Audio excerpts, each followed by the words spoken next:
안녕하세요. 사연에 빠지다의 DJ 민영입니다.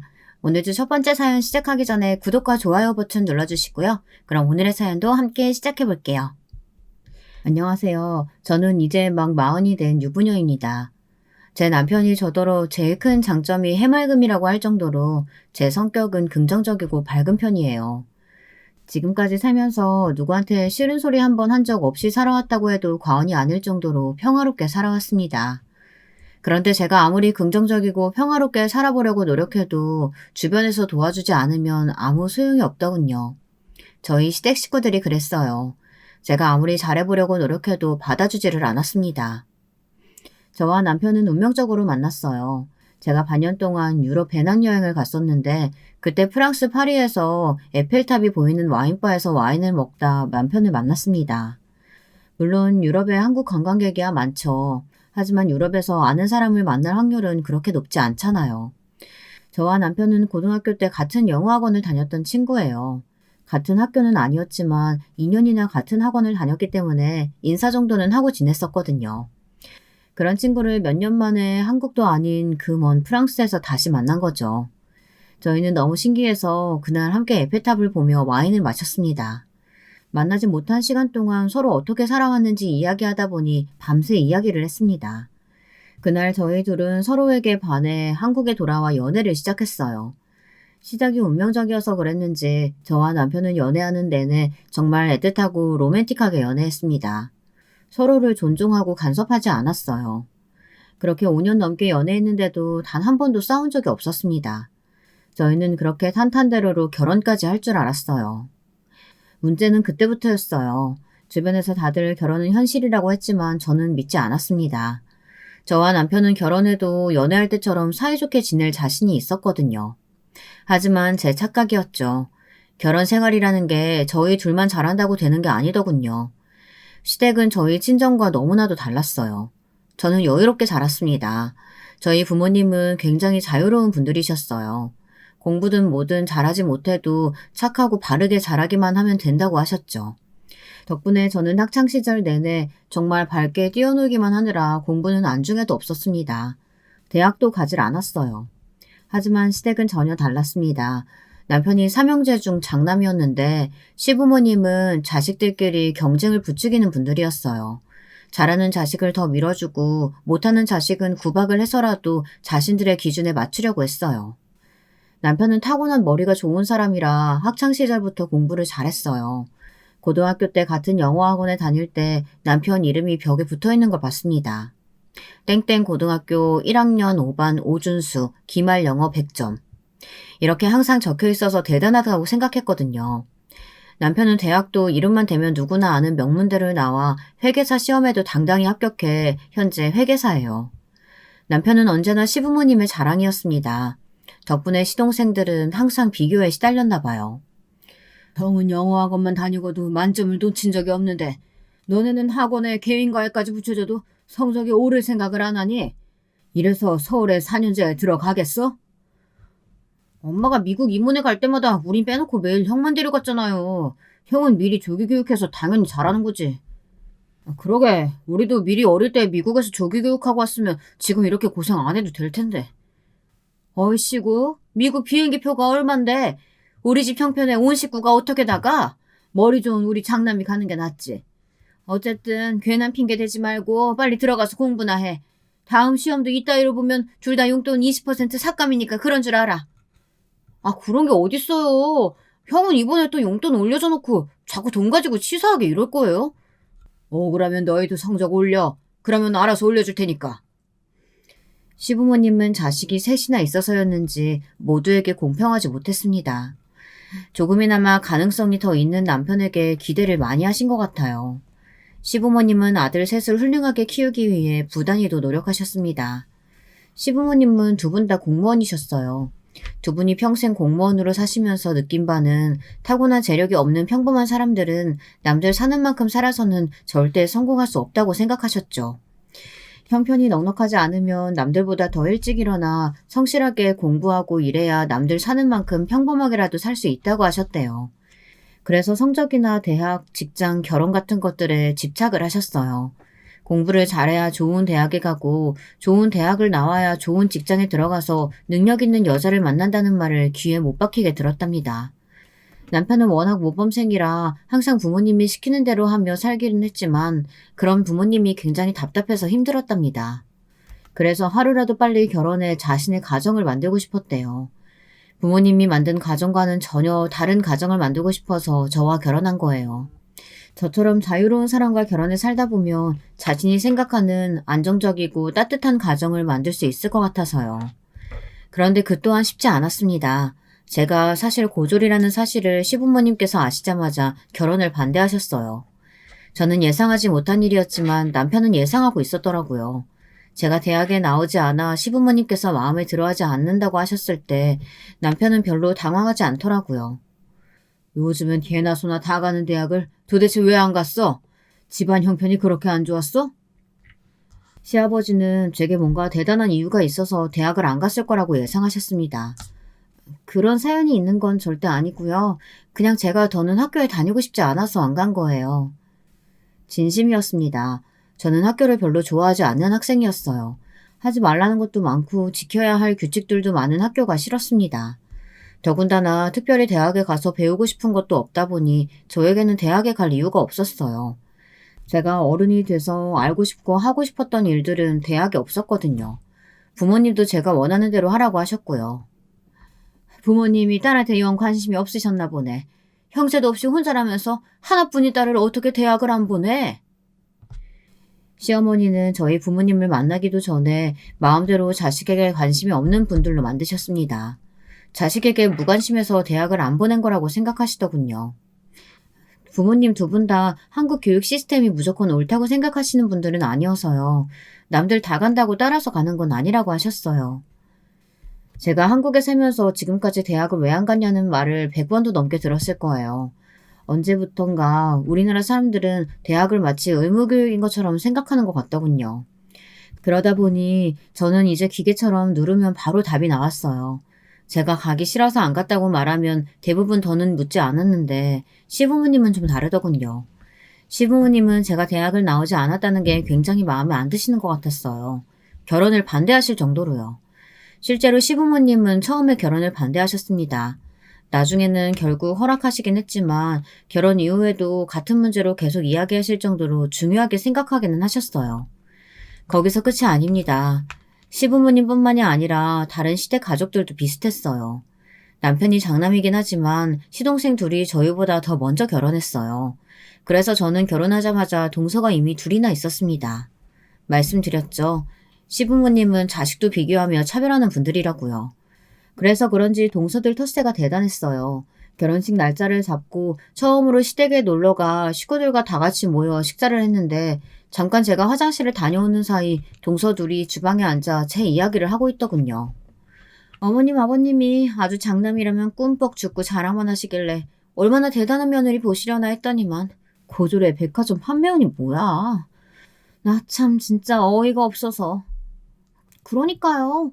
매일 우리한테 당신들 아들들보다 안 좋은 대학 나왔다고 맨날 구박하시면서 어떻게 고졸 며느리를 다 볼 생각을 하셨대요? 시부모님이 아들과 며느리 가지고도 별의별 소리를 다 하셨는지 동서들 불만이 이만저만이 아니더군요. 혹시 임신이라도 한 거 아닐까? 그게 아니고서야 우리 시부모님 같은 분들이 어떻게 저런 며느리를 보냐고. 그러게요. 임신 아니면 우리 아주버님 저 여자한테 무슨 약점이라도 잡히신 거 아니에요? 제가 손이 동서라는 게 마음에 들지 않은 건지 왜들 저렇게 말이 많은가 싶더군요. 동서들은 제 험담을 하며 뭐가 그렇게 재밌는지 실실 웃었습니다. 저는 그냥 모르는 척하고 넘어갈까도 했어요. 하지만 앞으로 가족이 될 사이인데 오해를 만드는 것보단 사실대로 이야기하는 게 나을 것 같아 주방으로 들어가 인기척을 냈습니다. 지나가다가 우연히 들었는데 아무래도 내 얘기하는 것 같아서요. 나 임신 안 했어요.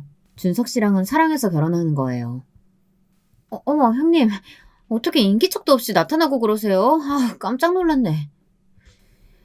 동서들은 갑작스러운 제 등장에 놀라 어쩔 줄 몰라 했어요. 거기다가 제가 자신들이 하는 이야기를 다 들은 걸 알면서도 사과 한마디 하질 않더군요. 그때 알아야 했습니다. 이 집안 사람들이 보통이 아니라는 걸요. 사실 미리 알았다고 해서 제가 뭔가 단단히 준비하고 시집을 가지는 않았겠지만 그래도 그때라도 알았다면 결혼을 조금 더 신중하게 생각하지는 않았을까 싶기도 해요. 사실 그 정도는 애교였거든요. 결혼할 때까지도 저는 마냥 행복해서 앞으로 제 앞에 펼쳐질 일들은 꿈에도 몰랐습니다. 결혼식을 치르고 첫 명절이 돌아오자마자 모든 일이 현실로 다가왔어요. 한 집안의 맏며느리라는 자리가 쉬운 일이 아니더군요. 결혼 전 친정에서는 명절이면 항상 조부모님 산소에 갔다 부모님과 여행 다니는 정도였어요. 그런데 시댁의 명절은 제가 전혀 모르는 새로운 세계였습니다. 1년에 여러 번 제사를 지내는 정도는 아니었지만 그래도 1년에 2번 설과 추석에 제사를 지내셨어요. 시아버지가 장남이셔서 시댁에서 제사를 지냈죠. 명절 새벽이면 시아버지의 형제분들이 시댁으로 오기 때문에 그 전날 모든 음식 준비를 해야 했습니다. 저는 모두 다 처음 하는 일이라 시어머니 옆에서 뭐든 따라서 해보려고 노력했어요. 생각보다 할 일이 너무 많더라고요. 동서들까지 해서 여자 넷이 준비하는데도 일이 끝날 기미가 보이지를 않았습니다. 머리에 땀이 맺힐 정도로 정신없이 일하고 있는데 동서들이 뜬금없는 소리를 하더라고요. 아, 허리야. 어머님, 이제 우리 집에도 형님 생기셨으니까 앞으로 제사는 형님 내서 하는 거죠? 어머님, 형님한테 제사 언제 물려주실 거예요? 저는 도무지 동서들이 무슨 소리를 하는 건가 싶었습니다. 이제 막 시집와서 아무것도 모르는 저에게 제사를 물려준다뇨. 저는 너무 당황해서 말문이 콱 막혀버렸습니다. 가만 보면 동서둘은 꼭 자매지간처럼 친했어요. 사실 동서들끼리 그렇게 친하게 지내기 어렵잖아요. 알고 보니 두 동서는 공감대가 많더라고요. 우선 둘 다 비슷한 시기에 결혼하기도 했고 출산까지 하면서 직장 생활을 하는 게 여간 힘든 게 아니었나 봐요. 둘 다 지방 출신으로 대학 오면서 서울로 올라온 거라 애를 맡길 친정도 멀고 시부모님은 연세가 많다 보니 아이를 봐주실 수가 없었어요. 그러다 보니 동서 둘이 서로 육아도 도와주고 살림도 도와주면서 가깝게 지냈나 봐요. 동네도 같은 동네로 걸어서 5분 거리에 살더라고요.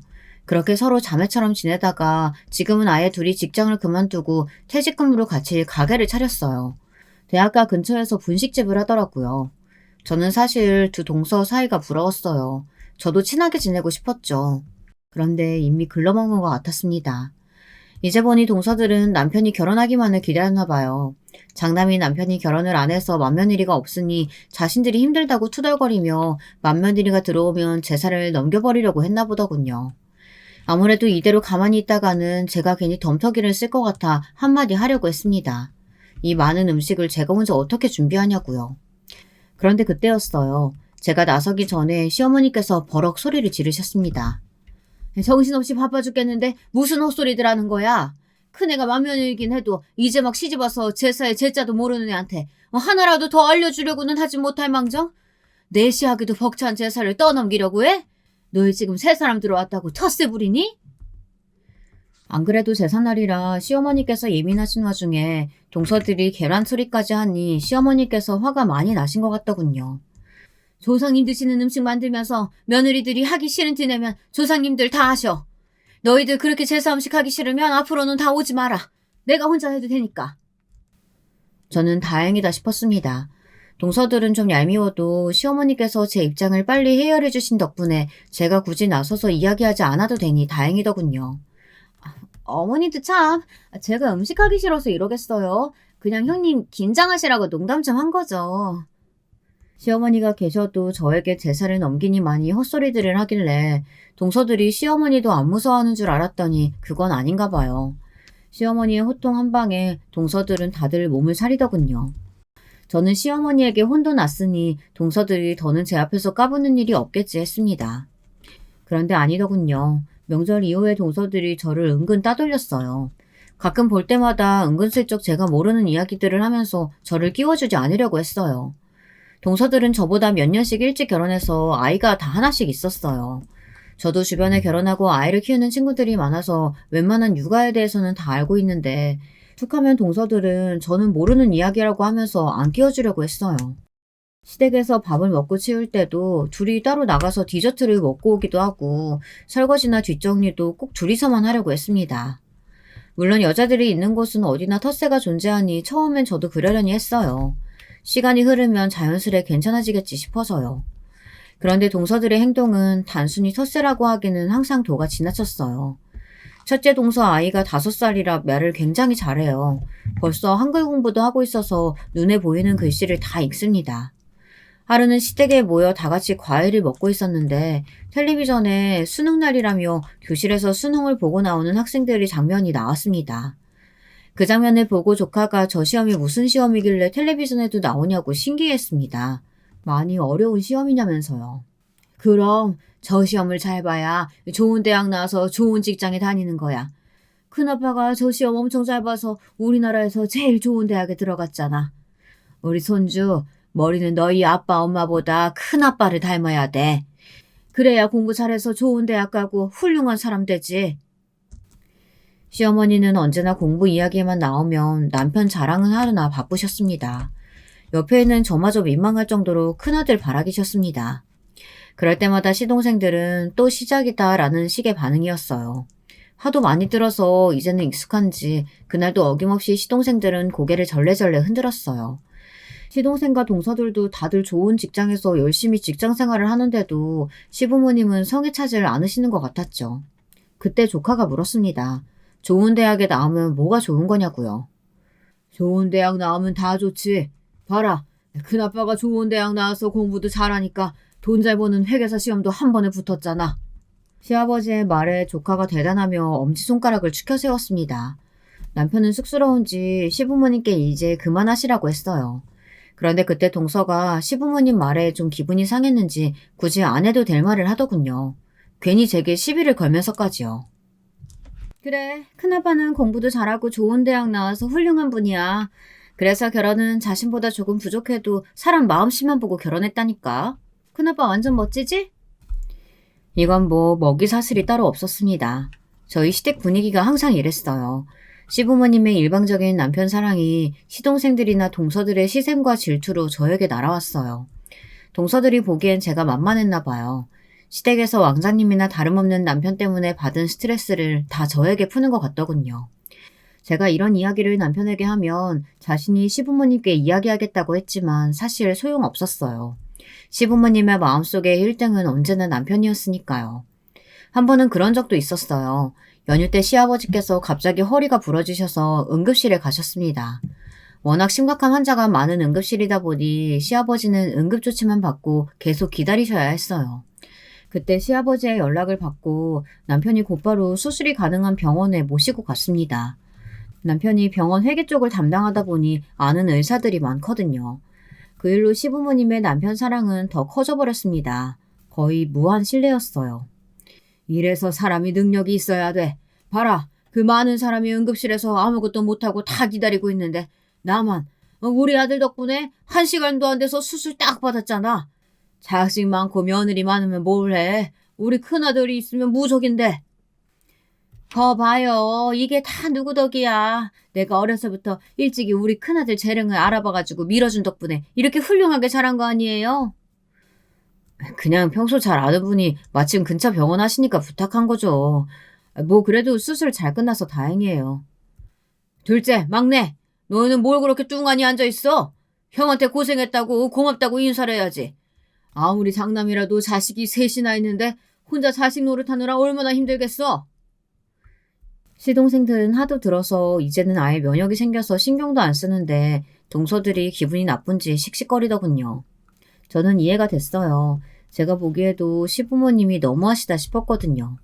그런데 그때였어요. 동서들이 뒤틀린 심기를 또 이상하게 드러내더군요. 어머님, 아버님이 이렇게 이뻐하시는 아주버님이 빨리 손주를 낳아드려야 할 텐데 두 분 다 나이가 있어서 큰일이네요. 형님하고 아주버님 병원은 가보셨어요? 아무 문제 없으시대요? 아무리 시부모님이 남편만 예뻐해서 세미나도 그렇지 이제는 하다하다 나이 공격까지 하더군요. 그럼 우리 둘 다 결혼 전에 병원 가서 산전검사 다 받았는데 둘 다 건강하대. 둘 다 아이 낳고 싶어 하니까 아마 금방 생길 거야. 저는 동서들의 도발에 일일이 대꾸하고 싶지 않았지만 그래도 제 생각을 이야기하고 싶었습니다. 저도 아이를 낳고 싶은 건 사실이니까요. 우리 큰형님 너무 해맑으시다. 요즘 뉴스도 안 보세요? 여자나이 35 넘으면 노산이에요. 지금도 노산이 훌쩍 지난 건데 뭘 믿고 그렇게 태평하시대? 재수 씨들이 우리 일에 이렇게 관심이 많은 줄 몰랐네요. 우리 일은 우리 부부가 알아서 할 테니까 걱정 마세요. 남편이 나서서 이야기하니 동서들도 금방 입을 다물었습니다. 거기서 한마디 더 해봐야 시부모님에게 호통이나 들을 테니까요. 그리고 얼마 뒤 제가 일하는 구두 매장에 동서들이 놀러 왔어요. 저는 둘이 쇼핑 나왔다가 들렀나 보다 싶어 반갑게 아는 척을 했습니다. 그런데 동서들은 뭔가 떨떠름한 표정으로 매장을 들어오더라고요. 제가 원래 이런 중저가 신발은 잘 안 신는데 형님이 여기서 일하신다고 하니까 도저히 그냥 지나쳐서 다른 매장에 갈 수가 있어야죠. 저는 동서가 하는 말에 어이가 없어 다른 매장에 가서 사도 된다고 했습니다. 제가 동서들한테 구두 한 켤레 더 판다고 부자가 되는 것도 아니니까요. 그런데 더 기가 막혔던 건 동서들의 태도였습니다. 진열장에 전시된 구두를 이것저것 마구 만지더니 하나씩 거의 다 신어봤어요. 그러더니만 저더러 10켤레 정도나 되는 구두의 사이즈를 가져다 달라고 하더군요. 저는 동서들의 행동에 기분이 상했지만 애써 손님이라고 생각하고 대했습니다. 저도 10년 넘게 서비스직을 하면서 별의별 손님을 다 상대했으니까요. 동서들이 말한 구두를 다 찾아다가 주었는데 버젓이 발을 내밀더군요. 저더러 신겨달라는 거였습니다. 제가 허리가 안 좋아서 잘 못 구부려요. 형님이 전문가니까 좀 알아서 신겨주세요. 동서들은 둘 다 소파에 앉아서 수다를 떨며 발만 내밀었습니다. 저더러 다 신겨달라는 거였어요. 다른 매장은 커피도 주고 쿠키도 주고 하던데 형님네는 중저가라 그런 서비스도 없나 봐요? 동서들은 작정한 거 온 거였어요. 저를 가지고 놀려고요. 저도 점점 화가 나서 더는 받아줄 생각이 없었습니다. 우리 매장은 VIP 고객들한테만 서비스해. 왜? 구두 살 돈은 있고 커피 마실 돈은 없어? 내가 커피 사다 줘? 어머, 형님 말 되게 이상하게 하신다. 저희가 설마 그럴 돈이 없어서 이러겠어요? 이래서 형님들 브랜드가 아직 준저가를 못 벗어나는 거예요. 서비스가 좋아야 고객들이 알아서 찾아오는 거지. 동서들, 다른 매장에 가서도 이러는 거 아니지? 내가 걱정돼서 하는 말인데 다른 데 가서는 이러지 마. 나야 가족이니까 참아주는 거지. 다른 데 가서 이러면 동서들 안전요원한테 쫓겨나. 저도 참다 한마디 했습니다. 이건 구두를 사러 온 게 아니라 분명 저를 괴롭히러 온 게 분명하니까요. 그 말에 첫째 동서가 소파에서 벌떡 일어나더니 제 팔을 잡더군요. 형님도 누가 보면 저희가 형님 매장에 진상이라도 떨러온 줄 알겠어요? 제가 다른 명품 구두 매장 다 놔두고 형님네 구두 팔아주겠다고 동서까지 데리고 여기 왔는데 그거 좀 도와주는 게 그렇게 귀찮으세요? 그래서 무슨 서비스직을 한다 그래요. 이래서 직원은 확보해보고 뽑아야 한다니까. 대학도 못 갈 정도로 공부도 안 했으니 무슨 일에 대한 열정이 있겠어? 동서는 자기가 뭐라도 되는 줄 아는지 선을 단번에 넘어버리더군요. 저는 도저히 들을 수가 없었습니다. 동서, 지금 말 다 했어? 동서가 나에 대해 뭘 안다고 함부로 짓거려. 저는 순간 이성을 잃고 동서 머리끄댕이를 잡으려고 달려들었습니다. 그때 막내 동서가 지금 뭐 하는 거냐며 저를 말리지 않았다면 저는 정말 동서 머리를 잡고 마구 흔들었을 거예요. 그날 이후 저와 동서들 사이는 아예 틀어졌습니다. 처음에는 저도 손윗사람으로서 어떻게든 잘 지내보려고 했어요. 시부모님이 좀 유난하게 남편을 대하시고 시동생들을 차별하더라도 그러려니 하고 자식들끼리는 잘 지내야 하지 않나 싶어서요. 그런데 동서들은 절대 그럴 생각이 없어 보였습니다. 어느 날이었어요. 시아버지가 허리 수술을 하신 이후 갑자기 경과가 안 좋아지셔서 병원에 꽤 오래 계셨습니다. 거의 한 달을 계셨어요. 시어머니가 시아버지 간호하느라 계속 병원에 계시다 보니 이것저것 챙겨야 할 일이 많았죠. 필요한 것들이 있으면 병원에 가져다 드려야 했고 병원에서 쓰시던 물건들을 받아와 정리하는 일도 있었습니다. 거기다가 집도 오래 비우다 보니 집안 청소나 냉장고 정리를 해달라고 하셨어요. 크게 힘든 일도 아니니 굳이 동서들이나 시동생들에게 이야기하지 않고 제가 알아서 했습니다. 그리고 갑자기 길어진 병원 생활에 시어머니도 많이 힘들어하셔서 남편이 쉴 때면 교대에서 병원에 들어가 있기도 했어요.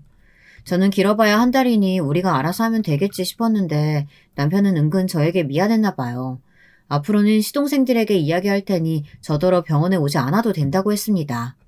각자 다 일로 바쁜데 형제들끼리 알아서 하겠다고요. 저는 괜찮다고 했지만 남편은 자신이 아무리 장남이라고 해도 무조건 저희가 알아서 해야 할 일은 아닌 것 같다고 했습니다. 자식이 셋이나 있는데 번갈아 가면서 할 수도 있는 거라고요. 듣고 보니 저도 남편 말이 맞는 것 같았습니다. 일이 어렵고 귀찮아서가 아니라 시부모님 연세도 이제 있으시니 이런 일이 계속 있을 거예요. 이제 시작이겠죠. 그럴 때마다 항상 저희가 알아서 하다 보면 나중에 시동생들이나 동서들은 전혀 신경 쓸 것 같지 않았어요. 더군다나 시어머니도 병원 생활이 길어지시니 많이 힘들어 하셨습니다. 이러다가 내가 먼저 병이나 죽겠어. 덩치도 산만한 남자가 허리를 못 쓰니 옆에서 연신 안고 부축해 해가지고 내 어깨가 아작날 지경이야. 아들이 셋이나 있으면 뭐라니. 이 늙은이가 다 해야 되니. 어머니, 그래서 제가 간병인 쓰자고 했잖아요. 지금이라도 제가 간병인 알아볼게요. 으이그, 너희 아버지가 간병인은 죽어도 싫다잖아. 제가 주말에는 교대하러 올게요. 그때까지 밥 잘 챙겨 드세요. 아니다. 내가 힘들어서 괜히 우리 장남한테 괜한 소리를 했네. 다들 먹고 사느라 바쁜데 나 신경 쓰지 말어. 내가 알아서 할게. 남편은 이래저래 신경 쓸 일이 많았어요. 시어머니도 힘든 일이 있을 때마다 남편을 많이 의지하셨으니까요. 그런데 남편이 주말에 회사에 급한 일이 생겨 한 주만 시동생에게 부탁했습니다. 시어머니께서 병원 생활을 너무 힘들어 하시니 이번 주말만이라도 좀 들어가 줄 수 없겠냐고요. 그런데 시동생은 자기가 거길 왜 들어가냐는 투였습니다. 내가 거길 어떻게 들어가? 형은 애가 없어서 모르나 본데 애들은 아빠 쉬는 날만 기다리고 있어. 같이 놀려고. 난 주말에 애 봐야 돼서 안 되니까 막내한테 물어봐. 그때 남편과 시동생이 통화하는데 옆에 있던 동서가 시동생 핸드폰을 빼앗았답니다. 막내도 이제 막 애가 돌지났는데 똑같죠. 아주버님은 애도 없으시면서 그냥 좀 하면 되지. 그거 꼴랑 이틀 병원에 들어가는 게 뭐라고 동생들한테 떠넘기세요. 재수씨, 떠넘긴다고요? 부모님 모시는 일을 장난만 하라는 법이 있는 것도 아니고 제가 이번 주에 중요한 미팅이 잡혀서 그런 건데 자식으로서 다 같이 좀 도와주면 안 돼요? 재수씨 말처럼 그거 꼴랑 이틀 별것도 아닌데. 남편은 처음으로 동서에게 언성을 높였습니다. 지금까지 동서들이 시부모님 앞에서나 제 앞에서 건방지게 굴 때도 남편이 몰라서 참고 있었던 게 아닙니다. 사실은 벼르고만 있었어요. 시부모님이 워낙 남편을 편애하는 걸 남편도 잘 알기 때문에 시동생들이나 동서들 입장에서 서운할 수도 있겠다 싶어 참았대요. 하지만 그날 보니 시동생이고 동서고 자식으로서의 기본 도리를 전혀 모르는 것 같아 제대로 알려줘야겠다 싶었답니다. 시아버지가 병원에서 퇴원하자마자 남편은 저희 집으로 형제들을 다 불러놓고 식사를 하며 지금까지 하고 싶었던 말을 다 했습니다. 아무리 다들 일이 많고 바빠도 아버지가 편찮으셔서 병원에 입원해 있으면 자식된 도리로 걱정하고 들여다보는 게 당연한 일이지 말 같지도 않은 핑계를 갖다 붙이면서 모르는 척 시치미를 떼면 되겠느냐고요. 그러자 큰 동서가 또 나섰어요. 아주버님, 저번부터 자꾸 말씀 이상하게 하시네요. 같은 자식이라도 부모에게 받은 대우가 다른데 어떻게 똑같이 부모에게 잘할 수가 있겠어요. 그리고 그거 한 달 부모님께 신경 좀 쓰셨다고 되게 생색내시네요. 동서, 아무리 기분이 상해도 시아주머님한테 생색이라니. 동서야말로 저번부터 왜 자꾸 말을 그런 식으로 해? 그럼 집안일은 다 장남이 알아서 하는 거고 다른 자식들은 나 몰라라 해도 된다는 거야? 용수님은 우리 집안에 시집 온 지 얼마나 됐다고 나서세요. 제 아내랑 막내 대수씨가 형수보다 결혼한 지 다 오래됐어요. 형수보다 우리 집 일은 더 잘한다고요. 너 지금 형수한테 무슨 말버릇이야? 당장 사과 안 해? 오랜만에 같이 식사하고 기분 좋게 이런저런 이야기를 나누며 시부모님 일도 상의하려고 한 건데 분위기는 삽시간에 나빠졌습니다. 시동생들과 동서들끼리 작정하고 편을 먹고 저와 남편을 못 잡아먹어 안달이더군요. 저와 동서들 사이도 문제였지만 아무래도 남편과 시동생들 사이도 오래 묵은 감정들이 쌓여서인지 말이 잘 통하지 않았습니다.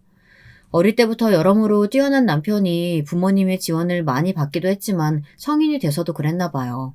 시동생들은 시부모님이 원하시던 대학에 들어가지 못했다는 이유로 등록금도 1학년 때까지만 지원해 주시고 그 다음 해부터는 알아서 하라고 하셨대요.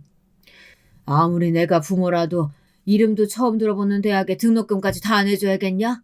그래도 자식이니 내가 1학년까지는 어떻게든 도와주겠는데 2학년 때부터든 대출을 받든 아르바이트를 해서 네가 알아서 해라. 등록금을 못 내줄 정도로 집안 사정이 힘들었던 것도 아닌데 명문대가 아니라는 이유로 시부모님은 시동생들 등록금까지 내주지 않으셨답니다. 더군다나 당시에 남편이 회계사 시험 준비를 시작하던 시점이었는데 시부모님은 남편이 말하지 않아도 알아서 시험 준비를 하라며 고시험비와 학원비를 선뜻 내주셨대요. 시동생들은 등록비 벌겠다고 하루에 2탕, 3탕 아르바이트를 다니는데 말이죠. 그뿐만이 아니에요. 결혼할 때도 말들이 많았습니다. 시부모님께서 현재 사시는 집 말고 작은 아파트가 하나 더 있으세요. 시동생들은 당연히 자신들이 결혼할 때 누구에게라도 주실 줄 알았는데 시동생 둘이 결혼할 때까지 아무에게도 그 아파트를 준다는 소리를 안 하신 거예요. 시동생들은 다 작은 빌라 전세부터 시작했거든요. 그러다 보니 저와 남편이 결혼할 때 시동생들은 신혼집 문제로 굉장히 예민했습니다. 평소 시부모님의 행동으로 보면 당연히 남편에게 아파트를 주실 게 뻔했으니까요. 시동생들은 저희가 있는 앞에서도 대놓고 말했어요. 설마 우리 아파트 형 주려는 거 아니죠? 나랑 둘째 형이랑 둘 다 결혼하고 애까지 있는데도 전세 사는데 형만 아파트 주면 나 진짜 가만히 안 있을 거예요. 이 녀석 말하는 것 좀 봐. 네가 가만히 안 있으면 어떻게 할 건데? 부모한테 따지기라도 하겠다는 거야? 시동생 말에 시어머니는 괘씸해하셨습니다. 어떻게 하긴 앞으로 자식 노릇은 형한테만 하라고 할 거야. 나랑 둘째 형은 어머니 아버지 일에 일절 상관 안 할 거라고. 시아버지께서 시동생들에게 쓸데없는 소리 한다며 호통치시는 바람에 막내 시기 어린 투정으로 대충 넘겼지만 저와 남편은 대충 넘길 수가 없었습니다. 왜냐하면 시부모님께서 정말 그 아파트를 저희에게 주실 생각이었거든요. 사실 아들이 셋인데 가장 늦게 결혼한 저희가 시부모님 아파트를 덥석 받는 건 당연히 말도 안 된다고 생각했어요. 그래서 저와 남편은 시부모님께 손을 벌리지 않고 저희 둘이 알아서 신혼집을 구했습니다. 집안에 괜한 분란을 만들고 싶지 않아서요. 그리고 얼마 뒤 남편이 시부모님께 말씀드렸습니다. 그 아파트는 시부모님이 젊어서부터 열심히 일해본 돈으로 사신 집이니 자식들 걱정은 마시고 나중에 노후 자금으로 쓰시라고 했어요.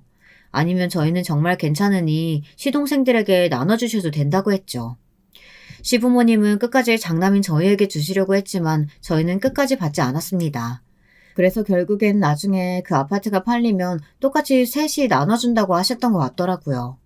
이런 상황에서 남편이 시부모님에게 편의를 좀 받는다고 해서 뭔가 저희가 장남으로서 대단히 많은 혜택이라도 누리기라도 한 것처럼 시동생들이 몰아가니 슬슬 듣기 거슬리더군요. 그날 이후 형제들 간의 사이가 확실히 달라졌습니다. 그전에도 사이가 좋은 건 아니었지만 확실히 어색해졌어요. 그러던 와중에 저희 부부에게 좋은 일이 생겼습니다. 제게도 아이가 생겼어요. 사실 결혼하고 나서부터 아이를 가지려고 많이 노력했는데 잘 생기지 않아 마음 졸이고 있었거든요. 결혼한 지 딱 1년이 지났을 무렵 자연스레 아이가 저희에게 찾아왔습니다. 시부모님은 너무도 좋아하셨어요. 둘 다 나이가 있어서 좀 걸릴 줄 알았는데 그래도 40 전에 생겨서 다행이라고 하셨죠. 힘들게 생긴 만큼 몸조심해야 한다고 걱정이 많으셨어요. 다들 축하하는 와중에도 동서들은 임신한 저를 볼 때마다 한 소리씩들 했습니다. 형님만 보면 한숨이 절로 나오네요. 저도 한창 때인 20대 때 낳고 키웠는데도 힘들어서 둘째는 꿈도 못 꾸는데 형님은 이제 생겨서 도대체 언제 다 키운대요? 그러게요. 애 학교 들어가서 한참 사춘기 때 형님 나이 50이라니. 아이 친구들이 엄마가 아니라 할머니라고 놀리면 어떡해요? 동서들은 도대체 뭐가 재밌는지 자기들끼리 깔깔거리며 웃었습니다. 저는 이제 이 정도로는 화도 나지 않았어요. 제가 나이가 많은 것도 사실이고 애가 학교 갈 정도로 크면 제가 50대인 건 사실이니까요. 더군다나 병원에 갈 때마다 의사 선생님에게 듣는 소리가 노산이라는 말이었어요. 산모가 나이가 많으니 걱정할 게 한두 개가 아니더라고요. 저는 임신한 지 2달도 채 되지 않아 회사를 그만둬야 했습니다. 제가 백화점에서 일하다 보니 서서 일하는 시간이 많아요. 저는 매일 하는 일이니 힘든 줄도 모르고 했는데 뱃속 아기는 힘들었나 보더군요. 살짝 하혈해서 병원에 갔더니 유산기가 있다고 당분간 안정을 취해야 한다고 했어요. 20년 가까이 해온 일을 그만두려고 하니 마음이 서운하고 속상했어요. 하지만 제 뱃속에 생긴 아이를 위해서라면 포기해야 했습니다. 저는 일을 그만두고 정말 집에만 있었어요. 지금은 뱃속의 아이를 지키는 일이 가장 중요하니까요. 언제 아이가 커서 배 밖으로 나올까 싶었는데 그래도 시간은 흐르긴 흐르더군요. 저는 아이를 낳고 전보다 훨씬 안정적으로 변했습니다. 남들은 아이를 낳으면 잠도 못 자고 먹지도 못해서 너무 힘들다는데 저는 오히려 아이가 뭐래도 다 이쁘고 온 세상이 다 아름답게만 보이더라고요. 아이와 함께 보내는 시간이 모두 다 좋았습니다. 그래서 20년이나 다니던 직장을 그만뒀다는 사실도 크게 아깝지 않았어요. 아이의 커가는 모습을 하루하루 눈에 담을 수 있다는 것이 저에게는 큰 의미가 있었거든요. 그런데 그런 저의 행복한 시간을 방해하는 사람들이 있었습니다. 바로 동서들이에요. 동서들은 제가 아이를 낳지 않았을 때는 애가 없어서 모르는 거라고 무시하더니만 아이를 낳고 나니 육아에 대해서는 자기들이 선배라며 잘난 척을 하더군요. 하루는 시어머니께서 동서들에게 반찬을 좀 가져다 주라고 하셔서 제가 반찬 배달을 갔습니다. 시어머니가 한 번씩 반찬을 하시면 며느리들에게 와서 가져가라고 연락을 하시는데 동서들이 매번 바쁘다면서 가지러 오질 않나 보더군요. 제가 반찬을 가지러 가면 시어머니께서 큰 동서랑 막내 동서가 한 동네에 사니 운전을 하는 저에게 좀 가져다 주라고 하셨어요. 어머니께서 매번 우리 주려고 힘들게 반찬하시는데 동서들이 바쁘면 남편들이라도 시켜서 좀 가져오라고 해. 내가 매번 가져다 줄 수는 없잖아. 저도 동서들이 예쁘면 반찬 가져다 주는 게 뭐 힘든 일이겠어요. 동서들이 저를 형님 취급도 안 하고 매번 무시하니 저도 잘해주고 싶지가 않았죠. 형님이랑 아주버님은 아주 천생연분이네요. 누가 가져다 달라고 하지도 않았는데 멋대로 가져다 주시곤 생색내는 거 보면. 어머니 반찬 저희는 필요 없어요. 집에서 밥 해먹을 시간도 없이 바쁜데 그 많은 반찬을 어떻게 먹어요? 집에서 편하게 놀고 먹는 형님이나 저희 것까지 다 가져다 드세요. 동서, 지금 나더러 편하게 놀고 먹는다고? 동서도 애 케어 받으면서 나더러 어떻게 그런 말을 해? 웬만해서는 동서들 말에 휘둘리려고 하지 않았는데 막내 동서 말에는 너무 기분이 상해 도저히 가만히 있을 수가 없더군요. 그런데 그때 동서네 집 초인종이 울렸어요. 큰 동서 조카가 어린이집에서 돌아올 시간이 됐는지 버스에서 내려서 1층 초인종을 눌러나 보더군요. 저는 사실 놀랐어요. 이제 7살밖에 안 된 조커가 어린이집 버스에서 내려서 혼자 엘리베이터를 타고 올라오나 보더군요. 저는 화가 나는 것도 잠시 어린 조카가 걱정돼서 동서에게 물었습니다. 아무리 잠깐이라도 위험하게 혼자 올라오라고 해도 돼? 난 걱정돼서 내려가 봐야 할 것 같은데. 제 말에 동서들은 저더러 육아의 육자도 모르면서 아는 척한다며 휘죽거리며 웃었습니다. 동서는 뉴스도 안 봐? 요즘 별의별 사고가 다 있는데 1층에 내려가는 게 어려운 일도 아니고 내려가서 데려오면 되지 그게 뭐 어렵다고 그래. 와, 저는 다음 생에 태어나면 형님으로 태어나겠어요. 형님은 아주버님이 능력자라 결혼하고 애 낳고도 일 안 해도 되니까 그런 태평한 소리가 나오는 거예요. 저희처럼 애 키우랴 돈 벌랴 정신없이 살아봐요. 그런 해맑은 소리가 나오나. 동서는 제가 생각한 것보다 훨씬 개념이 없더군요. 제가 살기 편해서 뭘 모르는 소리를 하는 거라네요. 그러던 어느 날이었어요. 제가 일이 있어서 시댁에 아이를 맡기기로 해 시댁에 들렸습니다. 제가 시댁에 아이 맡기는 일이 처음이다 보니 저는 며칠 전부터 시어머니에게 미리 연락을 해뒀어요. 다행히 시부모님께서 흔쾌히 봐주신다고 해서 저는 가벼운 마음으로 갔습니다. 그런데 생각지도 못한 일이 벌어졌어요. 시댁에 갔더니 웬일로 동서들이 와 있더군요. 시어머니가 그렇게 오라고 해도 시댁에 코빼기도 안 보이던 사람들이 웬일인가 싶었죠. 더군다나 둘 다 가게에 나갔을 시간인데 무슨 일인가 했습니다. 그런데 어쩐지 분위기가 이상했습니다. 시어머니도 평소와 달리 표정이 어두웠어요. 형님, 오늘 어머님한테 애 맡기기로 하셨어요? 막내 동서가 뜬금없이 제게 시댁에 애를 맡기기로 했냐고 쌀쌀맞게 쏘아붙이더군요. 저는 동서 말투에 이미 기분이 상해서 그렇다고 왜 그러냐고 했습니다. 집에서 노는 형님이 무슨 중요한 일이 있다고 애를 맡겨요. 오늘 가게에 단체 손님이 있어서 우리 애하고 동서애 맡기려고 했는데 어머님이 형님의 봐주기로 하셨다잖아요. 이제 보니 동서들이 시어머니에게 애를 맡기로 왔는데 시어머님이 우리 애를 봐주신다고 하니 아주 심사가 뒤틀린 거였어요. 저도 웬만하면 좋게 말해주고 싶었지만 동서 둘이 항상 편먹고 싸가지 없이 구는데 저도 이제 질려버렸습니다. 좋게 받아주고 싶지도 않았어요. 단체 손님이 있었으면 미리 애 봐줄 사람을 구했어야지. 나도 오늘은 면접 보러 가야 해서 며칠 전부터 어머니께 부탁드려 놓은 거라 안 돼. 동서들이 다른데 알아봐. 저는 뒤도 안 돌아보고 나올 생각이었습니다. 시어머니도 상황이 상황인지라 곤란하신 듯 보였지만 제 코가 석자라 어쩔 수 없었어요. 그때였습니다. 원체 싹바가지 없는 거로 대단한 동서가 가만히 있을 리 없었죠. 시댁을 나서려는 제 앞을 가로막더군요. 와, 형님, 정신 차려요. 형님 주제에 저 어린애 놔두고 지금 어딜 간다고요? 면접이요? 어느 회사에서 미쳤다고 고졸을 뽑아요? 동서는 이제 시어머니가 옆에 계셔도 아랑곳하지 않고 선을 넘더군요. 형님이 다 늙어서 집에서 혼자 애 키우시더니 아무래도 육아 우울증이라도 오셨나 봐요. 그게 아니면 아주버님 일이 잘 안 풀리시나? 갑자기 무슨 면접을 보겠다고. 왜요? 백화점에서 주부사원이라도 뽑는데요? 동서들은 신이 나서 깔깔거렸습니다. 저는 어이가 없더군요. 동서들은 도대체 지금까지 어떻게 살아왔으면 저 정도로 정신이 나간 건가 싶었죠. 듣다 듣다 시어머니가 아무래도 안 되겠다 싶으셨는지 동서들에게 한마디 하시려고 하더군요. 저는 시어머니에게 괜찮다고 눈짓을 했어요. 저도 이제 더는 봐주지 않으려고요. 동서들 길을 아주 팍 꺾어놔야겠다 싶었습니다.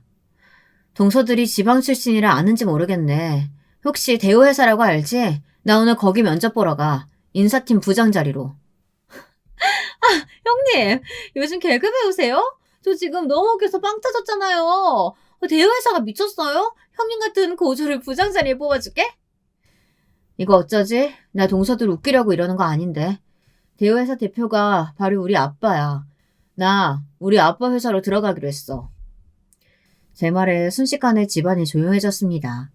동서들은 둘이 서로 눈을 맞추더니 어색하게 웃었어요. 정말 그 모습을 봤어야 해요. 동서 둘 다 눈동자가 얼마나 세차게 흔들리는지 저도 모르게 웃음이 터졌다니까요. 형님, 진짜 사실이에요? 형님 친정아버지가 진짜 대회사 대표냐고요? 어이구, 너희는 속고만 살았니? 우리 큰며느리네 친정이 대우 맞아. 내가 우리 잘난 장남 아무 집에나 장가 보냈겠어? 동서들은 시어머니에게 직접 듣고 나서야 믿었습니다. 그러더니 한다는 말이 가관이었어요. 형님, 큰형님 친정 우리보다 별 볼 일 없다면서요. 그러니까 우리 마음대로 주물러도 된다고 하시더니 도대체 뭘 듣고 와서 그런 거예요? 내가 분명히 큰형님네 친정 부모님 경기도 어디서 일한다고 들었는데? 맞아. 우리 아버지 회사 본가가 경기도에 있어. 공장 부지도 경기도에 있고.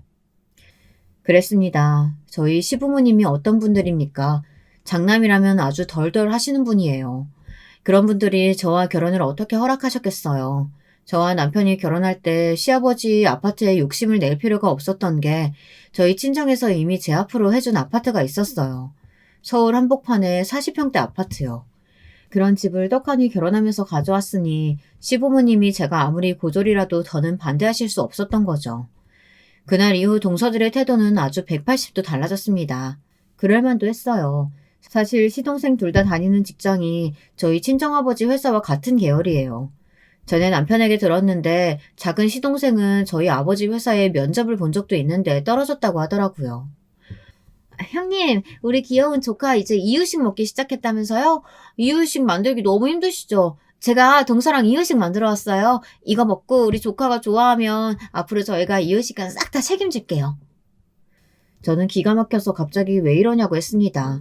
사실 그 속을 안 봐도 뻔하니까요. 가족 좋다는 게 뭐예요? 아기랑 둘이 힘드실 텐데 저희가 이 정도는 할 수 있죠. 그래서 말인데요. 우리 신랑 지금 직장 너무 힘들어서 옮기고 싶어 하는데 형님이 자리 좀 알아봐 주실 수 있어요? 얼씨구, 동서 뭐 하는 거야? 찬물도 위아래가 있는 거지.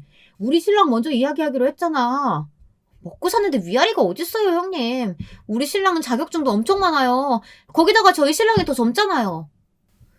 동서들은 둘 다 제 앞에서 개그를 하려고 작정을 하고 왔는지 둘이 아주 꽁트를 하고 있더군요. 저는 어이가 없어서 고개를 절레절레 저었습니다. 저를 괴롭힐 때는 둘이 아주 죽이 척척 맞더니만 남편 취직자리 앞에서는 어쩜 저렇게 간사한지 모르겠어요. 이유야 어찌됐든 그날 이후 저는 너무 편해졌습니다. 제가 아버지에게 시동생들 자리를 좀 부탁해 보겠다고 했거든요. 동서들은 정말 제 어깨만 안 주물렀지 얼마나 잘하는지 몰라요. 남편이 동서들이 제게 잘하는 모습을 보고 이럴 줄 알았으면 진작 장인어른 회사를 알려줄 걸 그랬다며 재밌어 하더군요.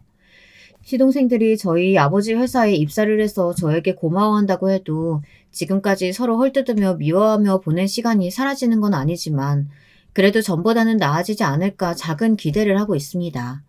물론 이유식이나 만들어주고 아양이나 떤다고 해서 동서들이 저에게 버릇없이 군 게 다 용서가 되는 건 아니지만요.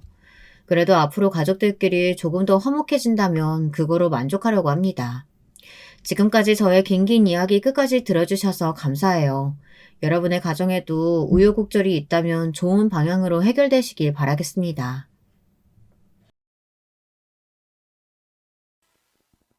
여러분, 두 번째 사연 시작하기 전에 좋아요, 구독 꼭 눌러주실 거죠? 그럼 두 번째 사연 바로 시작합니다. 안녕하세요. 저는 현재 서울에서 작은 꽃집과 카페를 하는 40대 후반의 여자입니다. 요즘 비수기라 가게가 바쁜 편은 아니라 평소에 유튜브로 사연을 많이 듣고 있었는데 듣다 보니까 제 사연도 제보하면 좋을 것 같아 제보하게 되었습니다. 저는 앞서 말했듯 서울에서 작게 꽃집과 카페를 합쳐서 운영하고 있고 남편과 사랑스러운 두 명의 딸과 행복하게 살고 있습니다. 하지만 제가 처음부터 이렇게 잘 산 것은 절대 아니고요. 저는 결혼 전에 정말 파란만장하게 진행이 되어서 그 사연을 제보하려고 합니다. 제 설명을 먼저 해보자면 저는 태어나기는 서울에서 태어났지만 자라는 것은 충청북도에 있는 작은 시골에서 자랐어요. 인구가 10만도 되지 않는 작은 군이었고 저는 집에서 늦둥이로 태어났습니다. 그래서 위로 언니와 오빠가 있는데 언니랑은 12살, 오빠랑은 16살 차이가 나서 집에서 사랑을 독차지하며 컸습니다. 어릴 때 기억은 5살 정도부터 생생히 기억이 나는데요. 언니 말로는 딱 그때쯤에 우리 부모님께서 은퇴하시고 시골로 내려왔다고 해요. 언니 오빠가 학교에서 돌아오면 같이 시냇가에 가서 물놀이도 하고 밭에 가서 배추도 뽑고 복숭아 나무에서 복숭아도 땄던 기억이 아직도 생생합니다. 부모님은 두 분 다 교수였는데 오빠를 낳는 것을 또래에 비해 늦게 낳았다고 하세요. 아무래도 교수여서 연구도 하시고 공부하느라 늦게 낳았다고 하시더라고요. 그러다 보니 제가 세상에 태어났을 때는 이미 두 분 다 은퇴하신 후였고 저를 공기 좋은 시골에서 키우고 싶으셨던 마음과 또 너무 젊었을 때 놀지도 못하고 공부만 하셨던 분들이라 한적한 곳에서 책을 집필하고 싶으셔서 내려오셨다고 들었습니다. 사실 저는 아버지에 대한 기억은 그렇게 큰 편은 아닙니다. 왜냐하면 아버지는 제가 아주 어릴 때 초등학교에 들어간 직후에 병으로 돌아가시게 되었기 때문입니다. 하지만 드문드문 기억의 한 구석에선 아버지가 저를 굉장히 예뻐하셨던 것은 기억이 나네요. 아무튼 언니 오빠는 시골에서 고등학교를 나왔지만 서울로 대학을 갔기 때문에 저는 초등학교를 들어가면서는 엄마와 둘이 살게 되었습니다. 엄마는 참 다정하신 분이고 똑똑하신 분이라 지금도 제가 존경하는 인물인데 학교에 갔다 와서 엄마와 같이 손잡고 개울가에 가거나 산에 가서 도토리를 따고 집에 와서 둘이 식물도감을 봤던 추억들이 정말 좋았습니다. 시골이라 학교에 학생도 별로 없었는데 몇 없는 친구들과 같이 우리 집에서 엄마가 해주신 수제비도 먹고 잠을 같이 자기도 했던 아주 소중한 제 어릴 적 기억들이에요. 다행히 부모님이 두 분 다 교수였기 때문에 모아놓은 돈은 충분했고 또 엄마는 가끔 책을 내셔서 생활비도 걱정이 없었습니다. 제가 기억하는 초등학교 시절은 엄마는 항상 거실에서 책을 펼쳐놓고 생활하셨던 기억일 정도로 엄마는 배울 점이 정말 많으신 분이었어요. 또 엄마는 재직했던 학교에 1년에 한두 번씩은 가셨는데 그때마다 저를 데리고 가셨습니다. 엄마 손을 꼭 잡고 서울에 갔었던 날들은 제 인생에서 잊을 수 없는 기억을 만들어 주었어요. 자라기를 시골에서 자라 제가 본 서울의 풍경들은 너무 멋지고 대단해서 꼭 대학을 가면 언니 오빠처럼 서울로 와야겠다는 생각이 들었었죠. 그렇게 저는 시골에서 중학교까지 나왔는데 언니와 오빠가 종종 저와 엄마를 보러 시골로 내려왔었어요. 그때 저는 평소와 같이 방에서 책을 보고 있었는데 거실에서 언니 오빠와 엄마가 제 얘기를 하는 게 들렸습니다. 고등학교는 서울에서 보내는 게 어떻냐. 그래야 서울에서 대학 가는 게 훨씬 수월하다. 우리 때와 환경이 다르니 고등학교는 언니 집에서 살면서 다녀야 한다는 얘기였는데 저는 그 얘기를 방에서 몰래 듣고 심장이 팔딱팔딱 뛰었습니다. 왜냐하면 저에게 있어서 서울은 정말 환상 그 자체였기 때문이에요. 엄마가 다음날 아침에 언니네 집으로 가서 살면서 고등학교에 가는 거 어떠냐고 물으셨고 저는 고민도 하지 않고 당장 갈 수도 있다고 하니 엄마와 언니 오빠가 저를 보고 웃으셨습니다. 그렇게 호기롭게 말하고 중학교를 졸업하고 바로 언니네 집으로 갔는데 서울에 가고 싶었던 마음은 굴뚝 같았지만 막상 엄마와 떨어져야 한다니 그게 또 슬퍼서 하염없이 울었던 기억도 나네요. 엄마는 저에게 울지 말라고 더 큰 사람이 되어야 하니까 정신 똑바로 차리라고 말씀해 주셨고 저는 씩씩하게 언니를 따라 서울에 오게 되었습니다. 언니는 사실 그때 결혼 예정인 남자친구가 있었는데 둘이 크게 싸우고 파혼하게 되어서 외로웠다고 저를 무척 반겨주었어요. 그렇게 저는 언니 집에서 생활하며 고등학교에 다녔는데 서울에서 사는 것은 저를 설레게 하고 온갖 신기한 것들이 가득해서 즐거웠지만 또 한편으로는 무척 외롭기도 하였습니다. 언니는 그때 서울에 있는 아주 큰 대기업에 다녔었는데 워낙 일이 바빠서 야근하는 날이 대부분이라 저를 많이 챙겨주지 못했거든요. 물론 언니에 대해 원망하거나 그런 것은 전혀 아니고 언니를 이해하고 오히려 고마웠지만 근본적인 외로움을 떨치지는 못했습니다. 그런 감정은 엄마도 똑같았는지 제가 서울로 고등학교에 가자 엄마는 작게 게스트하우스를 하시게 되셨어요. 워낙 작은 동네라 손님이 많은 편은 아니었지만 그래도 종종 인근에 있는 대도시에 방문하는 사람들이 잠깐 들릴 때 이용하기엔 좋아서 적적함을 달래기엔 좋다고 하셨습니다. 호텔처럼 크게 숙박시설을 운영하는 것은 아니었고 정말 방 한 칸을 내서 운영했기 때문에 돈은 되지 않으셨지만 외로움을 달래기엔 좋다고 하셨어요. 정말 외로움이라는 게 사람을 힘들게 하는 건 줄 저는 고등학교 때 알았습니다. 살면서 어릴 때는 가족들한테 사랑만 받고 자랐고 초등학교에 입학해서 중학교를 졸업할 때까지는 엄마와 붙어 살았고 또 시골 특성상 서로 다 아는 사이여서 작지만 깊은 관계를 유지했기 때문에 저는 서울에서 적응을 잘하지 못했습니다. 서울은 학생들도 많고 학교 자체도 커서 제 마음속에는 설렘과 동시에 무서움도 자리 잡았습니다. 그러던 저에게 한 줄기 빛 같은 사람이 있었는데 그 사람이 바로 지금의 제 남편입니다. 남편은 저와 같은 고등학교에 다녔던 친구였는데 고등학교 때는 그냥 정말 친구의 사이였어요. 저는 문과반을 선택했는데 남편도 문과였고 선택 과목이 똑같아서 3년 내내 같은 반이었습니다. 제가 시골에서 자라서 많은 사람 속에 있으면 울렁거리는 증상이 있어서 특히 고등학교 1학년 때 많이 힘들어했는데 남편이 그때 제 짝이었어요. 제가 수업 중에 울렁거려서 반을 뛰쳐나가면 본인도 같이 따라 나와서 제가 심호흡을 할 수 있게 같이 도와주던 아주 착한 사람이었습니다. 이 밖에도 제가 하교하면 친구가 없어서 외로우니까 혼자 도서관에 가서 책을 읽고는 했는데 남편은 그런 저를 따라와서 옆에 앉아서 같이 시간을 보내주었어요. 낯가림이 아주 심한 편인데 그런 남편 덕분에 고등학교 때 정말 많이 의지하면서 보냈습니다. 오히려 언니보다 남편이 같이 있던 시간이 길었고 엄마와 전화할 때 제가 남편 얘기를 너무 많이 하니까 엄마는 그때부터 제가 남편과 결혼할 것 같다고 하셨어요. 하지만 저는 연애는 무조건 대학에 가서 하라는 언니의 방침 때문에 남자친구가 저를 좋다고 해도 학생이 무슨 연애를 하냐 밀어냈고 남자친구는 그 말을 듣고 우리가 둘 다 대학에 갔을 때 저에게 고백했습니다. 여담이지만 고등학교 졸업식 날 엄마가 서울에서 올라오셨는데 남자친구를 보고 저에게 저놈 잘생기고 착하다며 꼭 잡으라고 말씀하셨던 게 아직도 기억이 나네요. 그리고 워낙 저희가 고등학교 내내 붙어 다녔기 때문에 언니도 당연히 남친의 존재를 알고 있었고 선생님들도 저희를 한 쌍으로 여기곤 하셨기 때문에 우리가 결혼한다고 했을 때 다들 그럴 줄 아셨다고 하셨습니다. 하지만 주변과 우리 집에서 남친을 좋게 봤던 것과는 달리 사실 남친 가족들은 저를 그렇게 좋아하지 않으셨어요. 제가 시어머니를 처음 뵈었던 날은 고등학교 체육대회 날입니다. 그때 어떤 아주머니가 저에게 다가와서 네가 은영이니? 물어보셨고 저는 그렇다고 얘기하니까 현철이가 집에서 요즘 얘기를 많이 한다고 하셔서 그때 아, 이분이 내 짝의 어머니라는 생각이 들었었죠. 시어머니는 저를 처음 봤던 날 저에 대해 몇 가지 물으셨는데 어렸던 저는 꾸며낼 줄을 몰라서 있는 그대로 말을 했습니다. 은영이 너 어디 사니? 학교 앞 빌라에서 언니랑 같이 둘이 살아요. 언니랑? 부모님은 어디 계셔? 언니랑만 사는 거야? 아, 엄마는 시골에 계시고 아빠는 초등학교 때 돌아가셨어요. 그럼 언니랑 둘만 사는 거야? 엄마는 무슨 일을 하시니? 엄마는 시골에서 게스트하우스 하시고 언니는 회사 다녀요.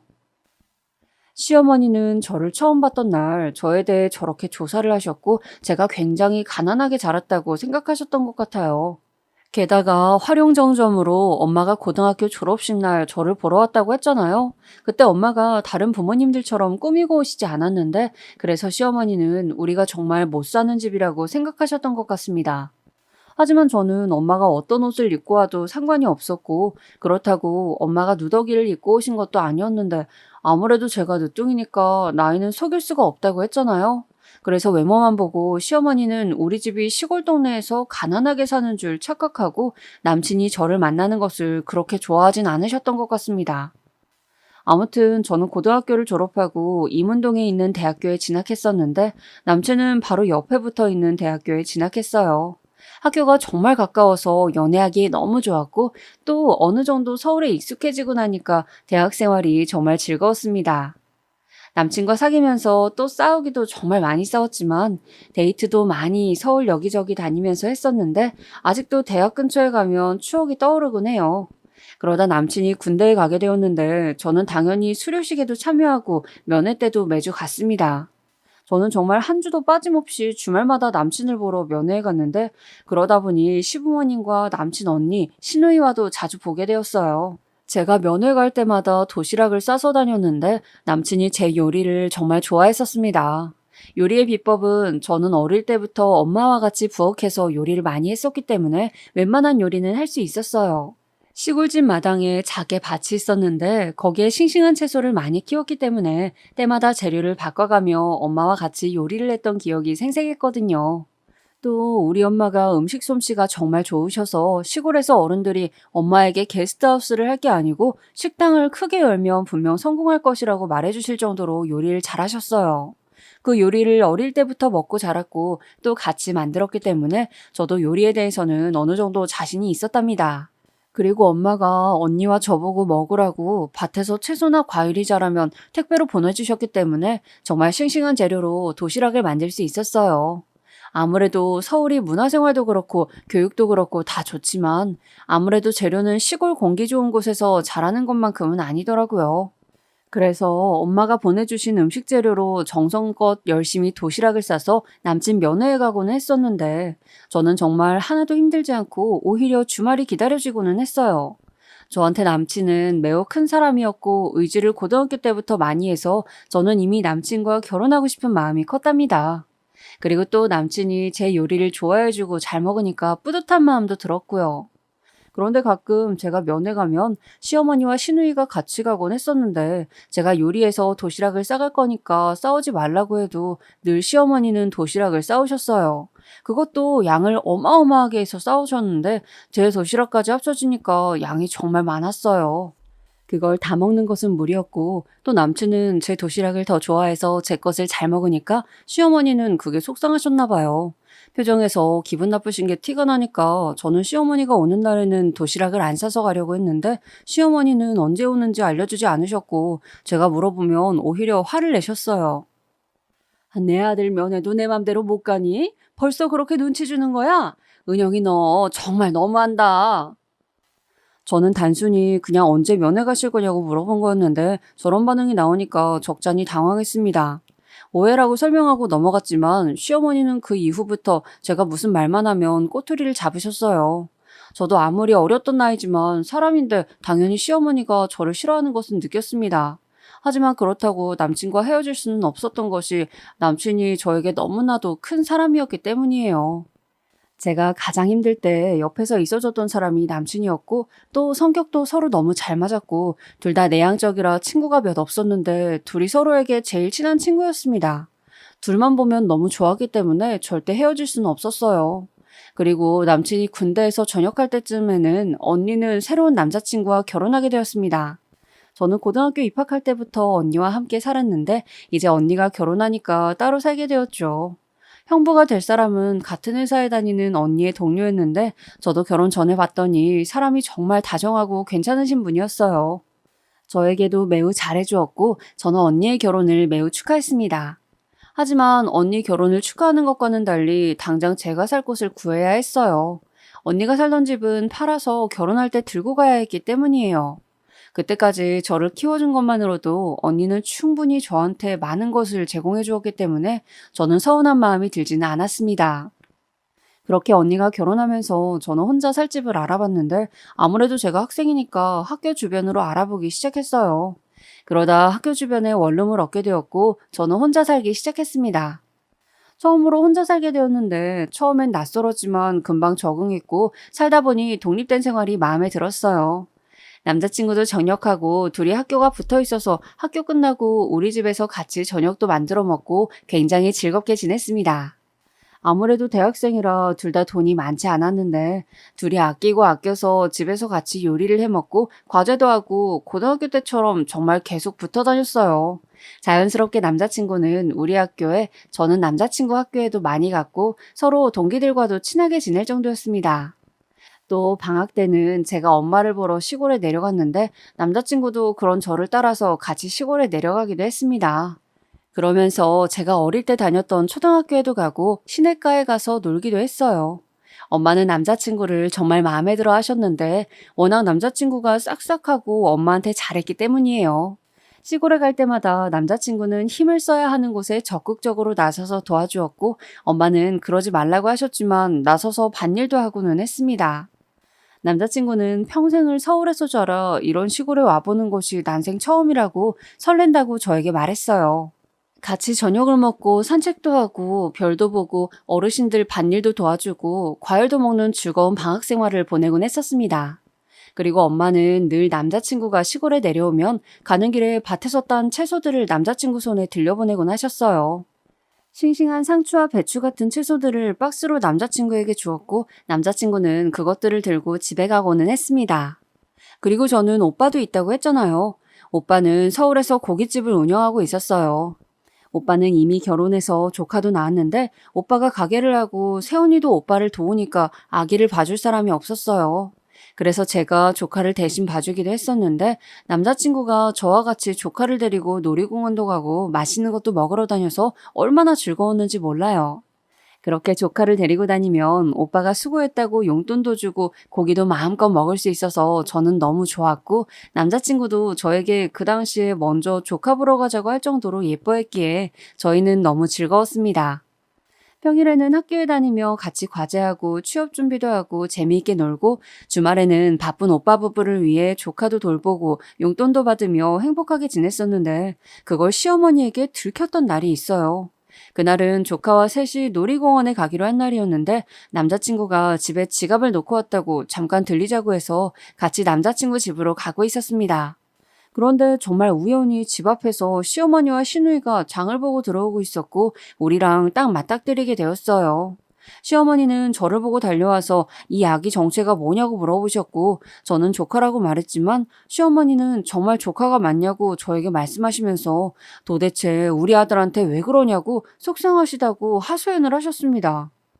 조카는 처음 보는 사람이 자기 고모한테 뭐라고 하니까 놀라서 울고 남자친구도 집에서 내려와서 자기가 좋아서 그러는 건데 왜 그러냐고 하고 정말 난리가 아니었습니다. 그렇게 원래 가기로 했던 놀이공원은 가지도 못하고 남자친구 집에 올라가서 저는 하루 종일 해명을 해야 했어요. 시어머니는 남의 귀한 아들을 데리고 지금 뭐 하는 거냐고 화를 내셨고 저는 죄송하다고 했던 기억이 납니다. 그리고 다음날 시어머니가 따로 연락이 와서 제발 아들과 헤어져 달라고 저에게 말씀하셨어요. 저는 속상했지만 제가 제 입으로 남친에게 헤어지자고 할 용기는 없다고 사실대로 말씀드렸더니 시어머니는 한숨을 쉬시며 돌아가셨습니다. 그리고 남자친구는 시부모님의 강제로 미국으로 유학을 가게 되었어요. 남자친구는 울면서 자기도 너무 가기 싫지만 부모님이 억지로 보내니까 어쩔 수 없다고 말하며 그 대신 미국에서 돌아오면 바로 결혼하자고 자기가 꼭 성공해서 입국하겠다고 저에게 말했습니다. 저도 너무 날벼락이었지만 남자친구의 인생도 중요하니까 보내주게 되었어요. 아마 시부모님은 남자친구와 제가 떨어지면 연락도 못하고 무엇보다 얼굴을 못 보니까 헤어질 줄 아셨던 것 같아요. 남자친구의 인생을 위해 유학 가는 것에 대해 축복해 주었지만 막상 떠나고 나니까 정말 허해서 한동안 정말 슬펐습니다. 처음 서울에 와서 적응하기 힘들었을 때 남친이 옆에서 정말 많이 도와주었고 대학 와서도 바로 옆 학교라 둘이 꼭 붙어 다녀서 교수님들까지 서로 인연이라는 것을 아실 정도였는데 갑자기 난데없이 남자친구가 옆에서 사라지고 나니까 정말 허하고 외로운 감정이 들었어요. 물론 남자친구가 미국에 갔다고 우리는 헤어지거나 하진 않았습니다. 하지만 얼굴을 못 보고 연락도 제대로 하지 못하니까 오히려 더 보고 싶고 애틋해지더라고요. 남자친구는 미국으로 가기 전에 저에게 혹시 더 좋은 남자가 있다면 자기 생각은 하지 말고 꼭 그 남자를 만나라고 말하면서 군대까지 기다려줬는데 유학까지 기다려달라고 부탁하기에는 본인이 너무 양심에 찔린다고 말했습니다. 하지만 저는 이미 남자친구가 아니면 남자를 만날 마음이 없었고 이미 남자친구와 너무 오랜 기간 붙어 있었기 때문에 절대 헤어질 수는 없었어요. 너무 외롭고 또 그때가 제가 졸업할 때쯤이라 혼자 고독하게 학교 생활을 했습니다.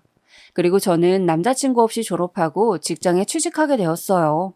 정말 안타깝게도 남자친구는 연락이 어느 순간 뜸해지더니 졸업하고 제가 입사할 때쯤엔 연락이 오지 않았습니다. 저는 처음엔 너무 충격적이고 힘들었지만 그것도 그의 인생이고 선택이니까 존중하려고 했어요. 물론 다시 남자친구가 올 수도 있으니까 핸드폰 번호는 절대 바꾸지 않았습니다.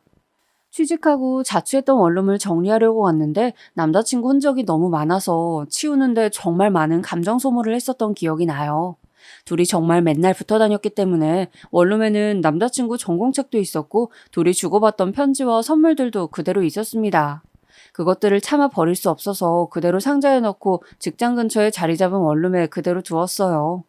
남자친구가 새로운 여자친구를 만나서 결혼하더라도 나중에 찾아올 수 있으니까 그때 전해주려고 했었습니다. 그렇게 저는 직장에 다니고 있었고 언니랑 오빠는 저에게 새로 남자를 소개해주겠다고 했지만 저는 받지 않았어요. 연락은 끊겼지만 뭔가 남자친구가 저를 찾아올 것 같은 기분이 들었기 때문이에요. 언니는 그때 조카를 낳았을 때였는데 저에게 연락이 없으면 새로 여자를 만났을 수도 있다면서 이제는 그만 다른 남자를 찾으라고 진지하게 말하기도 했었어요. 하지만 저는 정말로 남자친구가 저를 찾아올 것 같은 기분이 들어서 다른 사람은 만나지 못했고 또 만나려고 노력을 안 해본 것은 아니지만 남자친구가 오히려 더 생각이 나서 만날 수가 없었습니다. 그러다 제가 다니던 회사가 사정이 안 좋아서 구조조정을 하게 되었는데 신입이었던 저는 그대로 실직하게 되었어요. 저는 그때 심적으로 너무 힘들었고 남자친구는 여전히 연락이 오지 않았기 때문에 그대로 엄마가 계신 시골로 내려가게 되었습니다. 다시 취업하기까지 한 달 정도만 쉬려고 내려갔는데 제가 너무 힘들어하니까 엄마도 다른 남자를 만나라고 하셨어요. 저도 머리로는 그러고 싶었지만 도저히 다른 남자를 만날 수가 없었습니다. 만나려고 노력도 해봤지만 번번이 실패하게 되었어요. 오히려 만날수록 남자친구 생각이 더 커지게 되었죠. 그렇게 저는 시골에 내려가서 엄마와 같이 어릴 때처럼 요리도 하고 산책도 하고 밭도 가꾸면서 마음의 치유를 하고 지내고 있었는데 갑자기 오빠에게 연락이 왔습니다. 여보세요? 오빠 무슨 일이야? 은영아, 현철이 한국 왔어. 지금 우리 가게로 왔어. 나 정말 깜짝 놀랐어. 너 찾길래 전화한 거야. 저는 사람이 너무 놀라면 아무 말도 할 수 없다는 사실을 그때 알게 되었습니다. 제가 그렇게 원하던 남자친구의 연락이었는데 저는 순간 온몸에 소름이 돋고 아무 말도 할 수가 없었어요. 제가 말이 없자 오히려 오빠가 듣고 있는 거냐고 물었고 그 순간 남자친구가 제 이름을 불렀습니다. 은영아, 나야. 늦게 연락해서 너무 미안해. 정말 너무 미안해. 그동안 사정이 있었어. 저는 진짜 드라마에 나오는 주인공처럼 길거리에 주저앉아 울 수밖에 없었어요. 그리고 저도 전화로 지금 엄마를 보러 시골에 내려와 있다고 설명하니 남자친구는 본인이 바로 시골로 오겠다고 했고 정말 그날 밤 남자친구는 고속버스를 타고 시골에 왔습니다. 저는 그날 아침까지만 해도 남자친구와 다시 만날 거라고는 전혀 생각을 하지 못했는데 막차 버스를 타고 내리는 남자친구를 보고 석상처럼 굳어서 아무 말도 하지 못했습니다. 남자친구는 저에게 다가와서 저를 안았는데 저는 몇 년 만에 본 남자친구여서 정말 현실이 믿기지 않고 동시에 왜 그동안 연락이 없었던 건지 원망스럽더라고요. 그래서 우리 집으로 가는 길에 얘기를 들었는데 듣고 보니까 정말 놀라웠습니다. 시어머니가 남자친구가 미국에 가서도 저와 연락하는 것을 알고 남자친구에게 저에게 새로 남자가 생겼다고 말했다고 하더라고요. 그러면서 저와 연락하지 말라고 핸드폰도 바꾸게 하고 제가 이미 다른 남자 생겨서 결혼할 것 같으니까 하지 말라고 했다고 했습니다. 남자친구도 당연히 처음엔 그 말을 믿지 않았는데 시어머니는 나중에는 학비와 생활비 얘기를 하시며 저와 연락하면 지원을 끊겠다고 알아서 미국에서 살라고 하셨다는 겁니다. 남자친구는 제 얘기가 나오면 부모님과 자꾸 다툼이 일어나니까 차라리 자기가 빨리 성공해서 능력을 키우고 한국에 돌아간다고 생각했습니다. 그러면서 저에게 연락하고 싶었지만 생각해보니 그것도 저에게 못할 짓이라고 생각이 들었다고 하더라고요. 차라리 자기를 잊고 행복하게 살고 있다는 게 오히려 저한테 더 나은 것이라 생각이 들었다고 했습니다. 그래서 무사히 학교를 졸업하고 한국에 왔는데 그래도 인사는 하고 싶어서 제 자취방으로 갔는데 저는 이미 졸업하고 이사 갔기 때문에 그 원룸에는 제가 거기 없었죠. 마지막으로 인사를 하고 싶어서 오빠가 하고 있던 가게에 갔더니 오빠가 반갑게 맞아줘서 고마웠다고 하더라고요.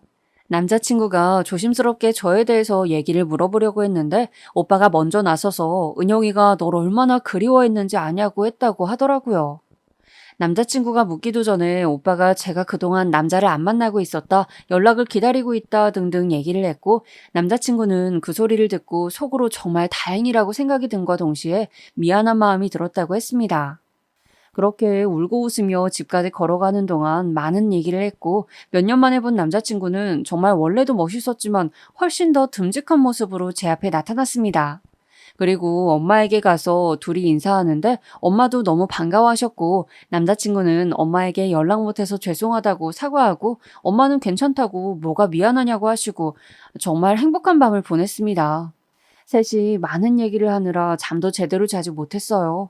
그리고 남은 얘기는 남자친구와 진지하게 다음날 얘기를 하는데 저는 제가 취직을 했었지만 회사 사정이 안 좋아서 지금 새로 일을 구하고 있다고 사실대로 얘기했고 남자친구는 진심으로 저를 위로해 주었어요. 그러면서 본인이 미국에서 열심히 공부했기 때문에 미래는 걱정하지 말라고 이제 정말 결혼하자고 하더라고요. 저는 정말 너무 행복했고 남자친구와 드디어 결혼할 수 있는 건가 생각이 들었지만 동시에 시댁에 대한 걱정과 우려도 생겼습니다. 왜냐하면 남자친구가 강제로 미국에 간 이유도 시부모님이 제가 시골 출신이고 또 아버지도 안 계시니까 저와 만나지 말라고 보낸 거였는데 과연 미국까지 가서 유학하고 돌아온 남자친구와 저를 결혼 허락을 과연 해줄지 걱정이 되었습니다. 결혼은 현실이고 또 그렇게 반대를 많이 하셨으니 자신도 없었어요.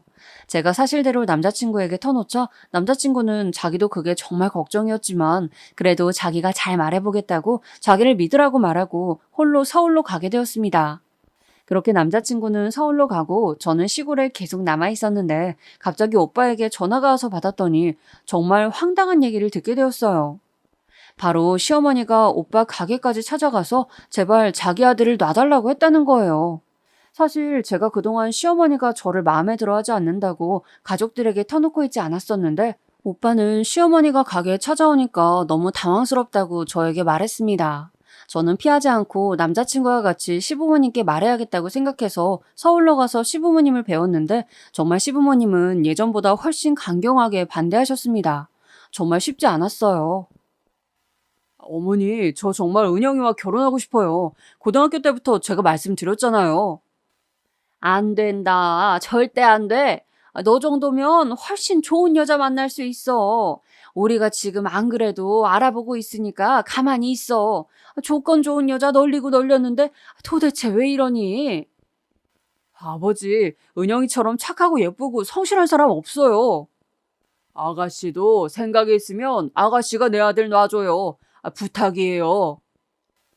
저는 정말 남자친구만 생각하면 당연히 결혼하고 싶었지만 저렇게 반대하는 집안과 결혼을 해야 할까 생각도 들었습니다. 언니에게 이 얘기를 했더니 언니는 왜 제가 그런 집안에 시집을 가야 하냐고 속상하다고 울기도 했어요. 만약 엄마가 하시면 얼마나 속상하겠냐고 저에게 남자친구와 헤어지고 새로운 좋은 집안의 남자를 만나라고 했습니다. 저는 남자친구에게 이렇게 반대가 심하고 결혼 허락을 몇 년에 걸쳐서 받고 있는데 이게 너무 지친다고 말했고 헤어지자고 결국 말하게 되었습니다. 저도 사람이니까 저를 반기지 않는 사람과 계속 마주하는 게 심적으로 정말 많이 힘들었기 때문이에요. 자존감도 내려가고 이렇게까지 결혼해야 하나 생각도 들었습니다. 그래서 저는 남자친구와 헤어지고 다른 남자를 만날 생각이 없이 시골로 내려가서 엄마와 평생 같이 살 계획이었습니다. 남자친구에게 미국에서 정말 고생 많았고 앞으로 행복하게 새로운 여자 만나서 잘 살라고 말하며 헤어지자고 했죠. 남자친구는 절대 헤어질 수 없다며 붙잡았지만 저는 더 버틸 수가 없었어요. 일방적으로 이제 제가 연락을 끊었고 저는 시골로 내려가게 되었습니다. 남자친구가 저를 찾아 시골에 오기도 했지만 저는 남자친구가 집으로 찾아오면 자리를 피했고 절대 마주하지 않았어요. 너무 힘들어서 혼자 얼마나 울었는지 몰라요. 그런데 그렇게 힘든 시기를 보내고 있는데 어느 날 몸이 너무 안 좋아서 동네 의원에 갔더니 의사가 저에게 임신한 것 같다고 하더라고요. 저는 너무 놀라서 바로 시내로 가서 검사를 해봤더니 정말 임신했다는 소식을 듣게 되었고 고민에 빠지게 되었습니다. 이것을 남자친구에게 말을 해야 할지 말아야 할지 몰래 지워야 하는지 걱정이 되어서 잠도 제대로 자지 못했어요. 당연히 엄마나 언니에게도 말하지 못하고 혼자 며칠을 고민에 빠졌습니다. 그래도 말은 해야 한다고 생각이 들어 전화기를 들어도 차마 번호를 누르지 못하겠더라고요. 그렇다고 지워야겠다 생각하니 또 그러지도 못했습니다. 사귀고 있던 사이라면 그래도 조심스럽게 얘기를 했을 텐데 이미 제가 제 입으로 헤어지자고 말한 뒤였고 또 찾아와도 만나주지도 않는 상태였기 때문에 임신 사실을 터놓을 수가 없었어요.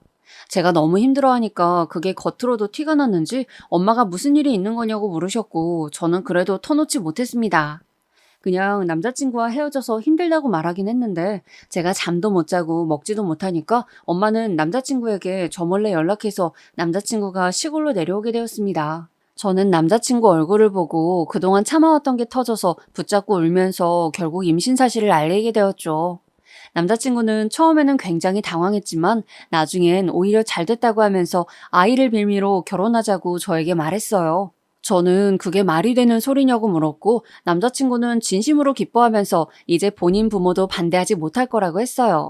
그리고 바로 집 앞으로 가서 엄마에게 제 임신 사실을 알렸고 엄마는 그럼 그동안 힘들어했던 게 다 임신 때문이었냐고 놀라서 드러누우셨습니다.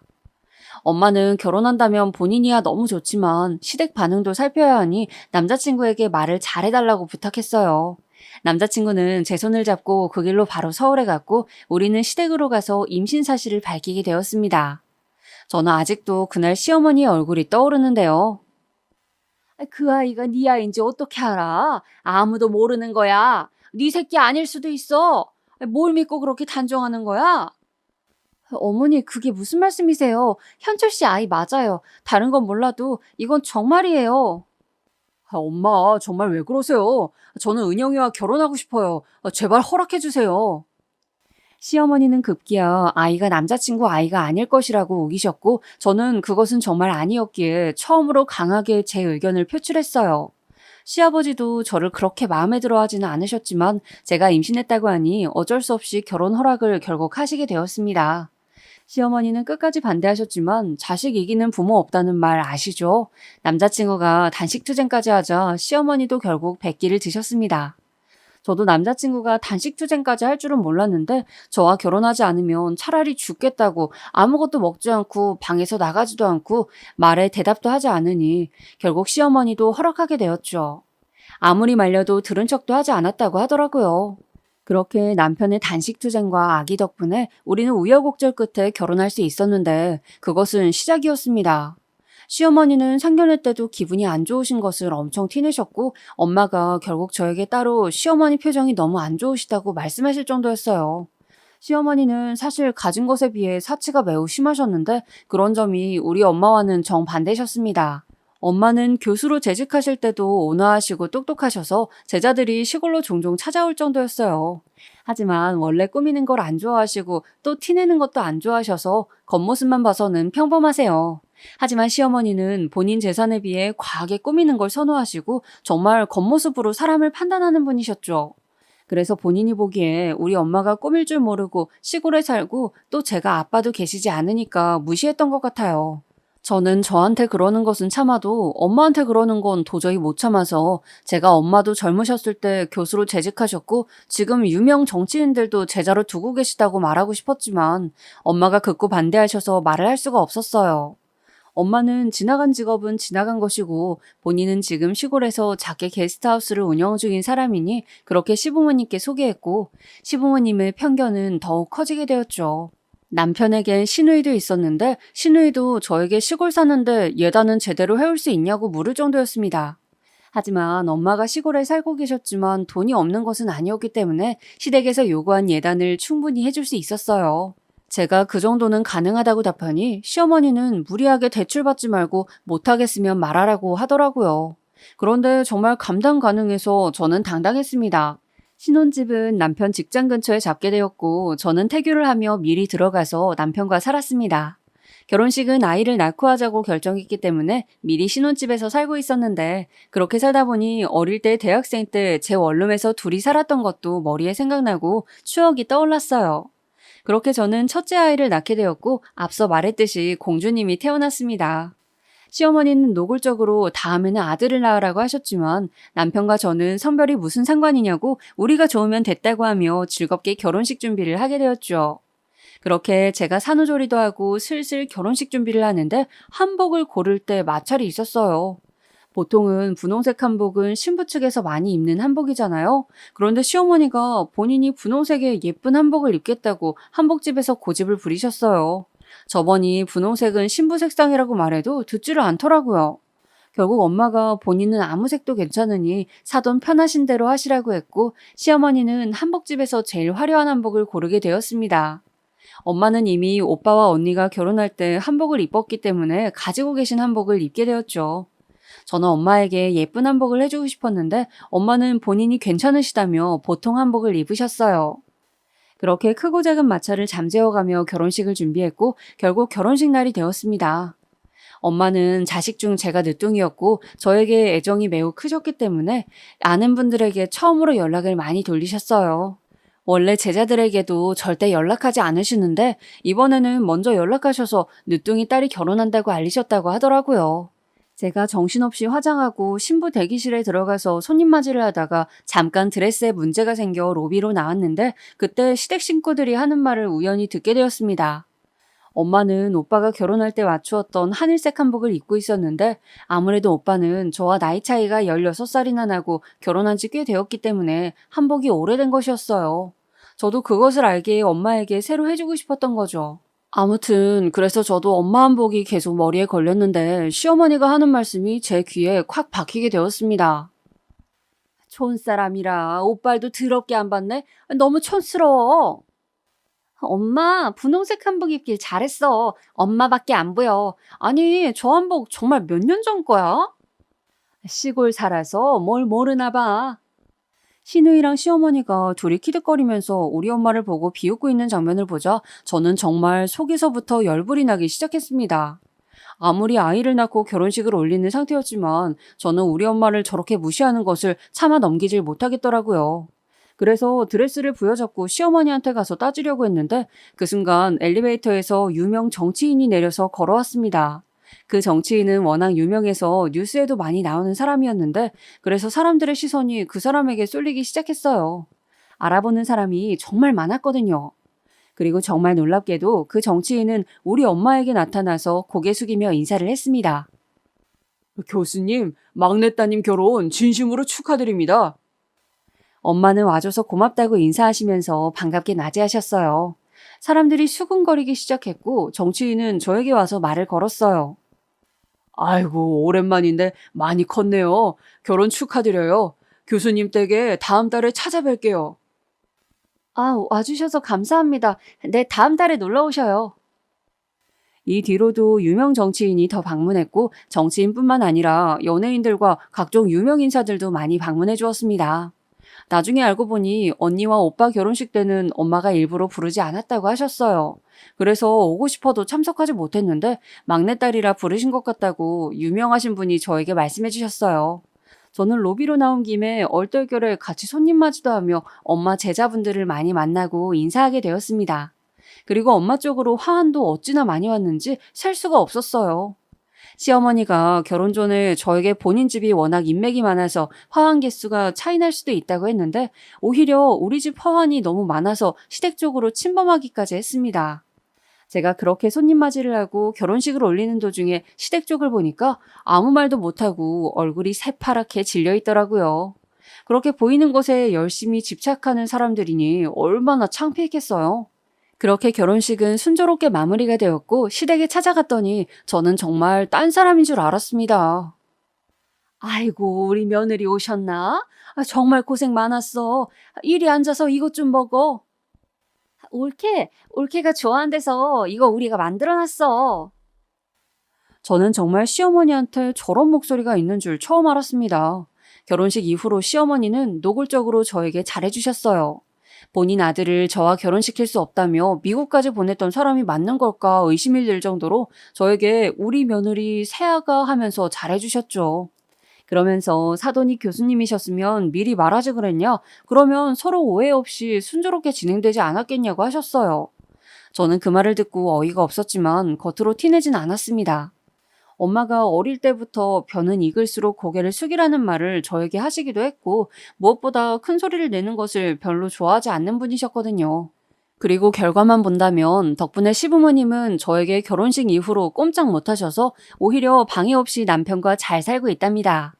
남편도 시부모님이 저에게 다른 소리를 하지 못하게 입단속을 철저히 해주고 있고요. 남편은 미국 학위를 이용해서 국내에서 알아주는 회사에 취직했고 저는 결혼식 이후에 둘째 아이를 가졌어요. 첫째도 공주였지만 둘째도 공주님이어서 현재는 자매를 키우고 있습니다. 어릴 때 엄마와 길에 있는 꽃을 보는 것을 좋아했던 기억을 살려서 남편의 도움을 받아 꽃집 겸 카페를 열게 되었고 현재는 아주 만족스러운 인생을 살고 있답니다. 공주들과 시골에 내려가면 공기 좋은 친정집에서 어릴 때 기억을 살려서 남편과 여유롭게 보내기도 하는데 얼마나 즐거운지 모르겠어요. 종종 엄마 제자분들이 찾아오시면 기분 좋은 대화를 나누기도 하고요. 또 여름에 언니와 오빠들이 조카를 데리고 내려오면 다 같이 우리가 어릴 때 그랬던 것처럼 즐겁게 개울가에 가서 놀기도 하고 과일도 먹으면서 행복하게 지내고 있답니다. 사실 언니는 시댁에서 저를 반대했던 것 때문에 남편을 약간 미워하기도 했었는데 남편이 저에게 워낙 잘하고 또 시댁이 우리 집이 교수 집안이라는 것을 알고 나서 정말 조용해져서 이제는 남편을 오히려 마음에 들어 하더라고요. 돌이켜보면 정말 결혼식 전까지는 마음고생도 많이 하고 속상했던 날들이 많았는데 비온 뒤 맑음이라고 하죠? 정말 결혼식 이후에는 이래도 되나 싶을 정도로 좋은 일들만 일어나더라고요. 그래서 저는 앞으로도 저에게 힘든 시기가 있다면 나중에 꼭 더 좋은 일이 생길 것이라고 스스로 생각하면서 살고 있답니다. 시댁은 저를 그렇게 반대하셨지만 엄마가 교수님이셨던 것과 그것도 제자들이 각자 한 자리씩 하고 있다는 것을 알고 나서 저에게 극진히 대해주기 시작했어요. 정말 나를 그렇게 반대하던 사람들이 맞는지 의심스럽지만 남편이 아주 든든하게 제 편이라 걱정 없이 지내고 있습니다. 제 사연은 여기까지입니다. 제 얘기를 들어주셔서 정말 감사합니다. 오늘 제 사연을 듣는 분 중에 인생에서 힘든 시기를 보내시는 분들도 많으실 텐데 제 사연을 생각하시면서 안 좋은 일이 있어도 나중에 더 좋은 일이 생기려고 이러나 보다 생각하시길 바라요. 행복한 연초 보내시고 좋은 일만 가득하시길 진심으로 바라겠습니다. 감사합니다.